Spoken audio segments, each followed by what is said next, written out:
E essa treta envolvendo os nerdolas. Que loucura completa é essa que tá acontecendo no YouTube? Mano, vou ser bem sincero com vocês que me acompanham aqui. Eu olho para essa briga de egos no cenário geek e sinto exatamente a mesma coisa que sinto quando abro as redes sociais e vejo uma briga eterna entre o MBL e bolsonaristas. Se você para analisar de fora e pensa, beleza, ambos os lados têm pontos importantes nas suas discussões. São passíveis de críticas em algumas atitudes, com certeza absoluta. Porém, vocês ficarem se degladiando, se atacando publicamente e brigando desse jeito, na minha visão, não resolve absolutamente nada. Pelo contrário, apenas enfraquece a nossa bolha e fortalece o outro lado, a militância ideológica, que quer destruir tudo o que a gente ama na cultura pop. Claro que, se a gente olhar pelo lado puramente comercial do YouTube, tem pontos nessa briguinha que acabam sendo benéficos para engajamento. Dá visualizações, gera comentários, dá um baita hype para alguns criadores de conteúdo que adoram surfar na onda do caos. E eu já aviso logo de cara, para ninguém chorar nos comentários, esse vídeo pode parecer que eu tô tomando um lado, e tá tudo bem, porque afinal de contas este canal é o meu espaço e essa é a minha opinião, mas o meu objetivo real aqui é colocar as cartas na mesa e mostrar o perigo desse racha. Para nos situarmos nessa verdadeira guerra civil nerdola, vamos desenhar quem são os personagens principais desse tabuleiro. De um lado da treta, nós temos o Giga. Mano, o canal do Gigante Richard, sem sombra de dúvidas, é um dos que eu mais acompanho na plataforma. Eu curto demais o carisma do cara. Me sinto muito identificado com várias visões dele sobre o mundo e adoro a zoeira e o deboche que ele faz em cima de temas que para algumas pessoas da bolha progressista são tratados como dogmas religiosos sagrados que não podem ser confrontados. O Giga representa muito bem a defesa escancarada da liberdade do criador e o direito legítimo de um consumidor reclamar quando lhe é entregue um produto porcaria. Só que às vezes a forma que ele se expressa pode ser soada como algo muito ofensivo. Já do outro lado do campo de batalha, nós temos o Paulo.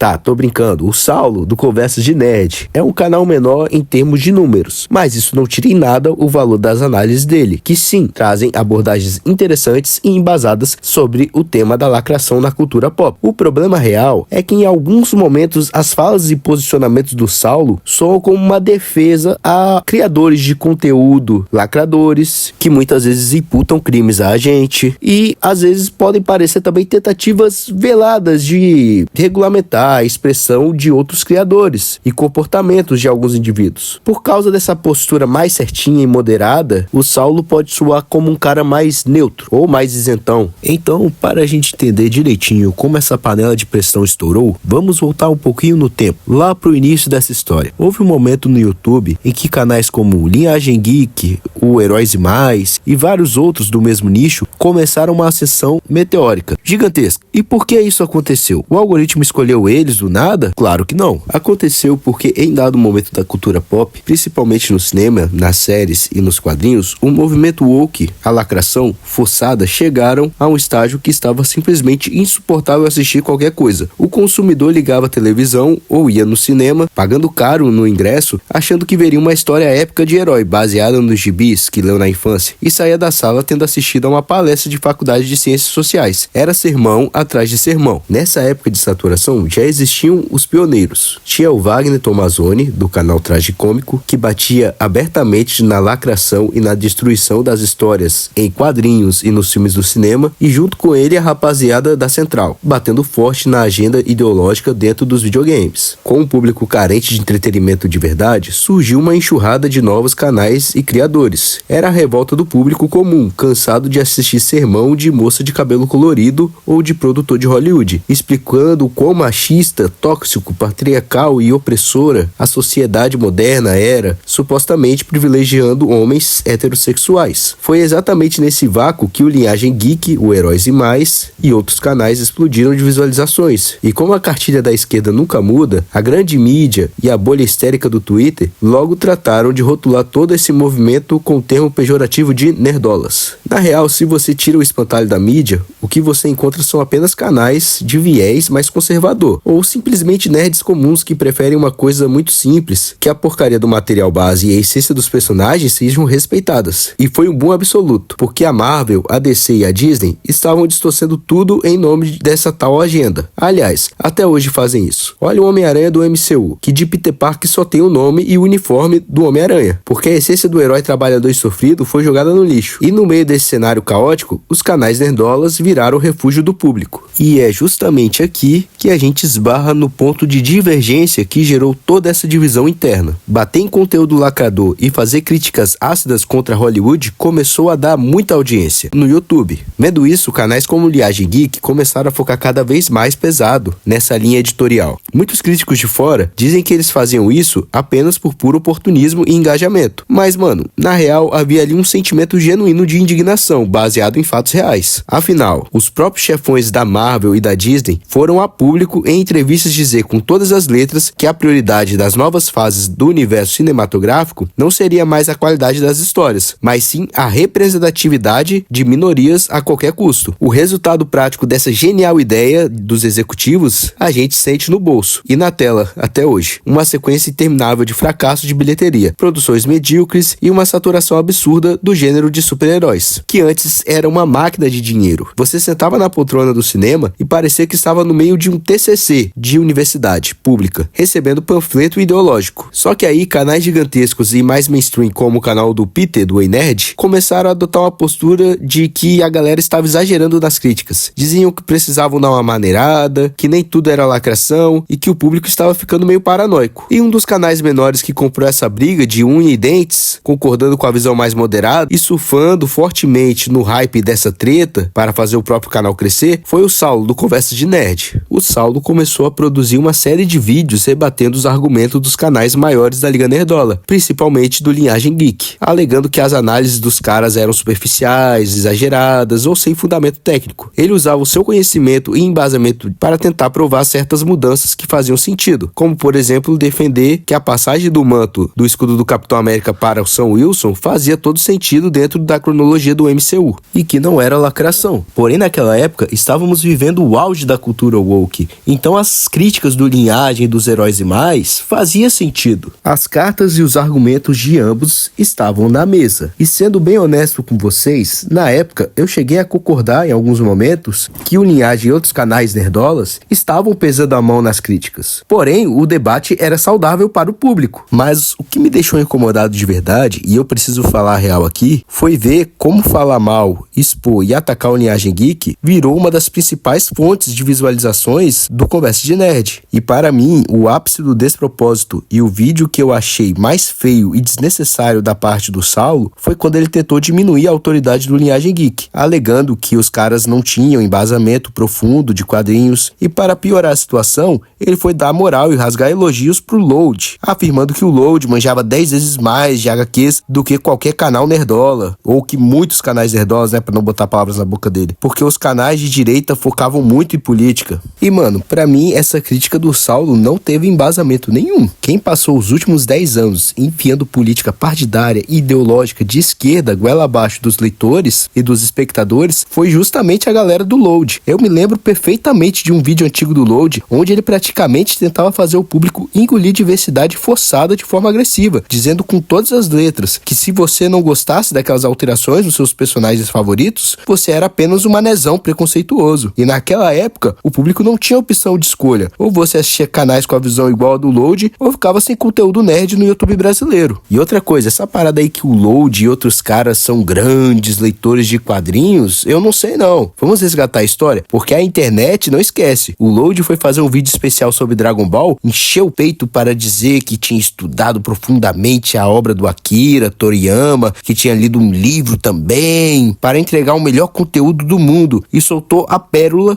que o Goku é príncipe dos Saiyajins. Pô, brincadeira de mau gosto, né, mano? Errar o background do protagonista de um dos maiores animes da história da humanidade e depois querer posar de mestre de quadrinhos, pra mim não dá. Então, assim, esse papo aí, você tem que prestar bastante atenção no que você tá dizendo. Porque naquela época, se o maluco soubesse inglês e soubesse falar bem, ele podia passar com a autoridade que ele manjava de quadrinhos. E às vezes ele nem manja. Então, assim, Saulo, quando você levanta a bola pro lado que você não está, o lado contra o seu, na minha visão, é uma ideia ideia errada, principalmente gente como esse criador de conteúdo que você falou, que vive imputando crime para Nerdola. Mas aí se passam alguns meses, parece que a poeira baixou, porém chegamos na treta atual. O Saulo fez um vídeo criticando diretamente o Giga por causa do comportamento dele no X, o antigo Twitter. O Saulo destilou a visão dele, dizendo que o Giga agiu como militante de direita ao responder o Thiago Belotti, criticou o cara dizendo que ele não estava sabendo dialogar com o outro lado, reclamou dessas atitudes dele. No vídeo, o Saulo falou, assim como o Giga tem liberdade de se comportar assim na internet, ele também tem liberdade para achar uma bosta e expor em vídeo. E olha, eu concordo com o direito dele. Inclusive, arranjar treta no Twitter não é minha vibe, acho uma perda de tempo. Porém, eu concordo 100% com o que aconteceu depois. O gigante Richard usou a mesma liberdade para responder e defender o ponto de vista dele. O Giga sentiu que os caras estavam sendo ofensivos com o público nerdola e bateu de volta para essa galera não crescer para cima dos canais do nosso nicho. E sim, o Giga já tinha um baita preconceito guardado contra o Saulo, por causa de todos os vídeos antigos atacando Linhagem, que além de tudo são amigos e chefes do Giga. Então o Giga foi pra cima com essa bagagem toda. Depois disso, o Saulo ficou super ofendido, fez vídeos reclamando, dizendo que os dois lados estão polarizados, que não se pode mais fazer críticas ponderadas, enfim, não curtiu o Giga respondendo a mesma moeda. Minha visão sobre a treta dos dois é idêntica àquela antiga treta do Ei Nerd com a Liga Nerdola. É o mesmo lado brigando, o que só serve para fortalecer a oposição, mas no fim é o canal grande obliterando o menor, porque tem mais alcance, mais visualização, uma fanbase maior, e a lavação de roupa suja continuou no Instagram. Teve recentemente uma postagem do Nerdola Vader partilhando um comentário do Giga criticando extremistas de direita que estavam criticando He-Man, e o Saulo usou isso para martelar de novo que a abordagem do lado nerdola está errada e que o Giga exclusivamente também não aceitou a crítica dele. Mano, na boa, parem de brigar, caramba. Discordem, debatam, mas não criem um racha no nosso próprio lado. Você ter uma opinião diferente não é crime e não é errado. O que eu acho palha é ver o cenário geek virar uma cópia do MBL contra o bolsonarismo. Enfim, eu acho palha esse negócio de você não lê HQ igual eu leio, então você não pode ficar falando do tema, eu sou mais manjador do que você, eu sou o fiscal dos quadrinhos. Pelo amor de Deus, mano, já passamos da fase dos 15 anos, de querer ser o diferentão, ou melhor, porque sabe detalhe da revistinha. Em vez disso, vamos nos acrescentar, vamos ser nerds chatos, que discutem sobre as obras, mas que sabem discordar com maturidade. A gente pode debater se o Homem-Aranha daria mais certo no cinema, ou numa série bem feita, ou se o Andrew Garfield é o melhor Aranha com os piores filmes, mas tudo isso sem querer regular o comportamento ou ditar o que o outro criador pode ou não falar. Enfim, galera, esse foi o vídeo de hoje. Deixa a opinião de vocês aí embaixo nos comentários, de qual lado vocês estão nessa guerra civil nerdola. Aproveita aí e se inscreve no canal para ajudar a gente a continuar crescendo. Eu quero chegar nos meus primeiros 1000 inscritos e gostaria que você fizesse parte deles. Tamo junto, abraço do tio, é nóis.